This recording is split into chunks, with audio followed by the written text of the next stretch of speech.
ಆಕಾಶವಾಣಿ ಪ್ರದೇಶ ಸಮಾಚಾರ ಓದುತ್ತಿರುವವರು ಹರ್ಷವರ್ಧನ್ ಶೀಲ್ವಂತ್. ಇಂದು ವಿಶ್ವ ಶ್ರವಣ ದಿನ. ಪರಿಸರ ಜಾಗೃತಿ ಮೂಡಿಸಲು ನಮ್ಮ ಸುತ್ತಮುತ್ತಲಿನ ಶಬ್ದಗಳನ್ನು ಸೌಂಡ್ಸ್ಕೇಪ್ಸ್ ಆಲಿಸುವ ಕಲೆ ಪ್ರೋತ್ಸಾಹಿಸಿ ಶ್ರವಣ ಸಂಸ್ಕೃತಿಯ ಮೂಲಕ ಆಲಿಸುವಿಕೆ ಉದ್ದೀಪಿಸಲು ಈ ದಿನ ಮೀಸಲಿದೆ. ರಾಷ್ಟ್ರಭಕ್ತ ಸ್ವಾತಂತ್ರ್ಯ ಸೇನಾನಿಗಳ ಹೋರಾಟ, ತ್ಯಾಗ ಹಾಗೂ ಬಲಿದಾನದ ಹಿನ್ನೆಲೆ ಸ್ವಾತಂತ್ರ್ಯ ಸಂಗ್ರಾಮದ ಕಿಡಿಗೆ ಬೆದರಿ ಭಾರತೀಯ ಸ್ವಾತಂತ್ರ್ಯ ಕಾಯ್ದೆಗೆ ಬ್ರಿಟಿಷ್ ಸಂಸತ್ತು ಒಪ್ಪಿಗೆ ಸೂಚಿಸಿದ ದಿನ July 18.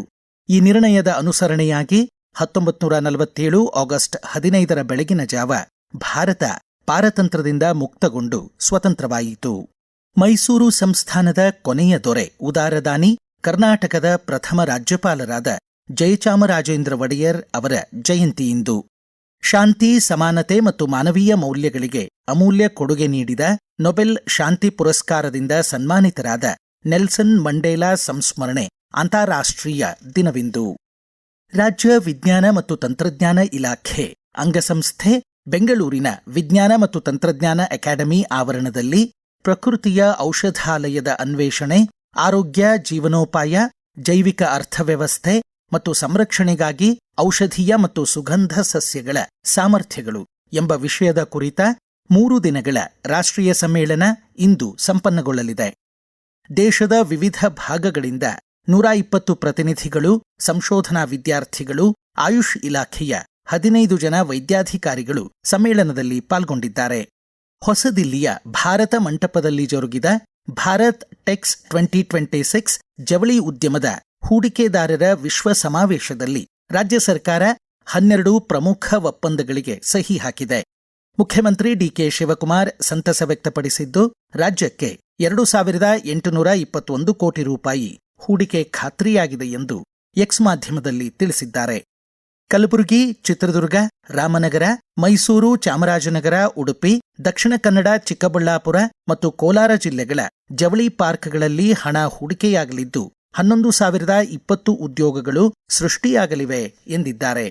Khelo India, fit India ಉಪಕ್ರಮದಡಿ ಕೇಂದ್ರ ಯುವಜನ ವ್ಯವಹಾರ ಹಾಗೂ ಕ್ರೀಡಾ ಸಚಿವಾಲಯ ಗ್ರಾಮೀಣ ಸೊಗಡಿನ ದೇಸಿ ಕ್ರೀಡೆ ಮಲ್ಲಕಂಬವನ್ನು ಮುನ್ನೆಲೆಗೆ ತರುತ್ತಿದೆ. ಧಾರವಾಡದ ನೂತನ ಈಜುಗೊಳ ಹಾಗೂ ಕ್ರೀಡಾ ಸಂಕೀರ್ಣದಲ್ಲಿ ರಾಜ್ಯಮಟ್ಟದ 3ನೇ ಆವೃತ್ತಿಯ ಮಲ್ಲಕಂಬ ಸ್ಪರ್ಧೆಗಳನ್ನು ಮಲ್ಲಕಂಬ ಫೆಡರೇಷನ್ ಆಫ್ ಇಂಡಿಯಾ ಆಯೋಜಿಸಿದೆ. ವಿವಿಧ ವಿಭಾಗಗಳಲ್ಲಿ ಒಟ್ಟು 275 ಮಲ್ಲಕಂಬ ಪಟುಗಳು ಪಾಲ್ಗೊಂಡಿದ್ದಾರೆ.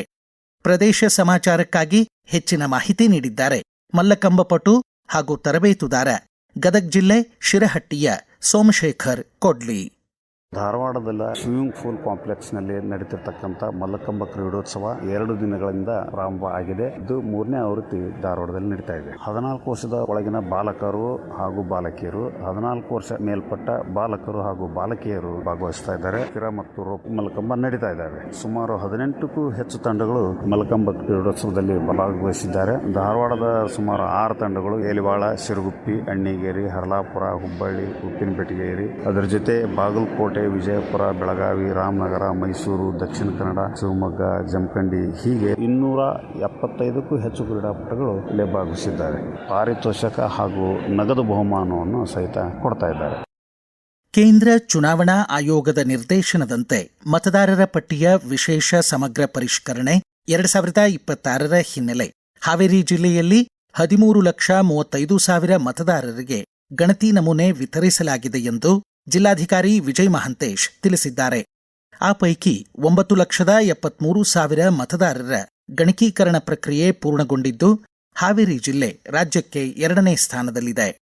ಮೈಸೂರಿನ ಡಾ ಗಂಗುಬಾಯಿ ಹಾನಗಲ್ ಸಂಗೀತ ಮತ್ತು ಪ್ರದರ್ಶಕ ಕಲೆಗಳ ವಿಶ್ವವಿದ್ಯಾಲಯ ಹುಬ್ಬಳ್ಳಿ ಪ್ರಾದೇಶಿಕ ಕೇಂದ್ರದ ಸಹಯೋಗದಲ್ಲಿ ನಾಟಕ ವಿಭಾಗದ ಸ್ನಾತಕೋತ್ತರ ಪದವಿಯ ಪ್ರದರ್ಶನದ ಭಾಗವಾಗಿ ವಾರ್ಷಿಕ ನಾಟಕೋತ್ಸವ ಹುಬ್ಬಳ್ಳಿಯ ಸವಾಯಿ ಗಂಧರ್ವ ಸಭಾಭವನದಲ್ಲಿ ಯಶಸ್ವಿಯಾಗಿ ಜರುಗಿತು.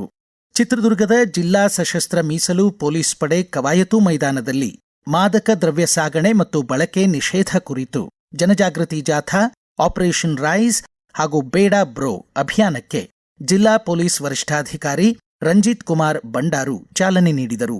ಇಲ್ಲಿಗೆ ಪ್ರದೇಶ ಸಮಾಚಾರ ಮುಕ್ತಾಯವಾಯಿತು.